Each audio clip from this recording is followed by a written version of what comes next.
It's a common theme throughout the modern world that everything in a computer's brain comes down to ones and zeros. You've most likely heard that this code of ones and zeros is what's referred to as binary. And while almost everybody knows that this is somehow related to what computers do, very few of us seem to understand what binary is or why computers use it. If you want to know, then this video is for you, because it's actually a very simple concept and still quite fascinating. Before we get to computers, let's talk about what binary itself is, as it existed long before computers did. Binary is nothing more than a system of counting. To understand how it works, let's look at two other systems of counting, tally marks and the glorious base 10 positional that we all know and love today. Tally marks are the simplest counting system imaginable. However many things you have, you put down that many marks, easy as pie, but not very efficient. Meanwhile, base 10 positional, which is what we use today, uses a different symbol to represent different amounts of things. With the numbers 0 through 9, we can recognize that each symbol indicates a different amount of things. If we need to represent something higher than 9, we add a digit to the left, roll this first digit back to 0, and start over.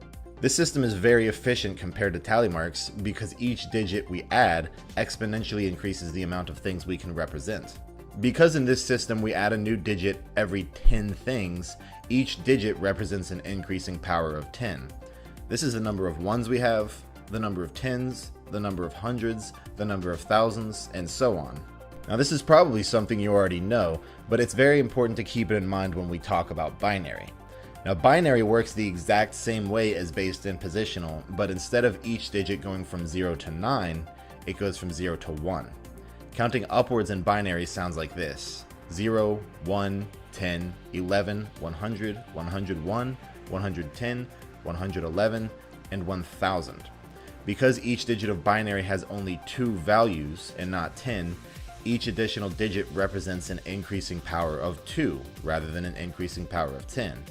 So this is the number of ones we have, the number of 2s, 4s, 8s, 16s, 32s, 64s, 128s, and so on. Not nearly as efficient as base 10, but exponentially more efficient than tally marks. Literally. So now that we know how binary works, let's talk about computers. Why did the first computer creators, as wise and intelligent as they are, waste their time with such an ineffective system of counting? Well, it's because of a physical limitation on how computers work. Everything a computer does comes down to what's known as microtransistors. Simple, tiny, eensy-beensy little switches that can either be on or off and can be flipped on or off with a very weak electrical charge. The first goal was to get computers to count. And to get them to count by using these switches, we could use the tally system, meaning the number of on switches equals the number of things we have, or we could use the much more efficient system of binary, where each switch represents a digit of binary. 8 transistors using the tally system could represent a number as large as 8 by turning all of them on. With binary, we can represent a number as high as 255. An on switch means a 1, and an off switch means a 0. Now is a good time to mention that a single transistor is what's known as a bit, which stands for binary digit. A byte is 8 of these bits in a row, which means any number between 0 and 255. So if binary is just a system of counting, what do people mean when they explain how to spell things in binary? Well, what they really mean is how to spell things with ASCII. The American Standard Code for Information Interchange is a way to convert a computer's data, which can only be in numbers, and turn it into letters for humans to have an easier time to work with. ASCII simply assigns a character to each value represented by a byte of binary. Now because a byte has 8 digits of binary to work with, and 8 digits of binary can represent up to 255 values, ASCII had 255 letters and symbols to choose from. More than enough for the entire alphabet, punctuation marks, and other symbols. For example, the corresponding ASCII number for an uppercase A is 65. Now 65 in base 10 is equal to 1,000,001 in binary.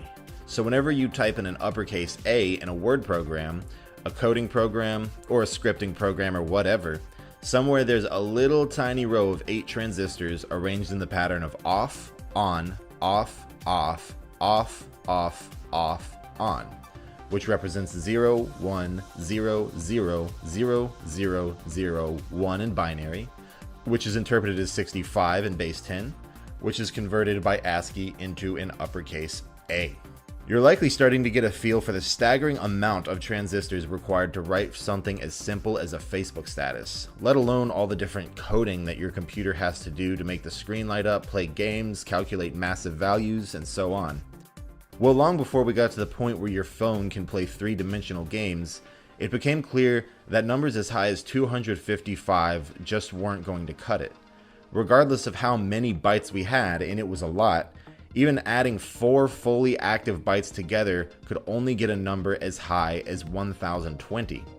To solve this problem, new computers were designed to recognize 2 bytes as one single number. So now, instead of referencing one line of 8 transistors, computers could reference 2 lines, giving 16 digits worth of binary. This was a huge help because it increased the amount of representable numbers exponentially from 255 up to 65,535. When you hear people talking about the difference between 8-bit and 16-bit, this is more or less it.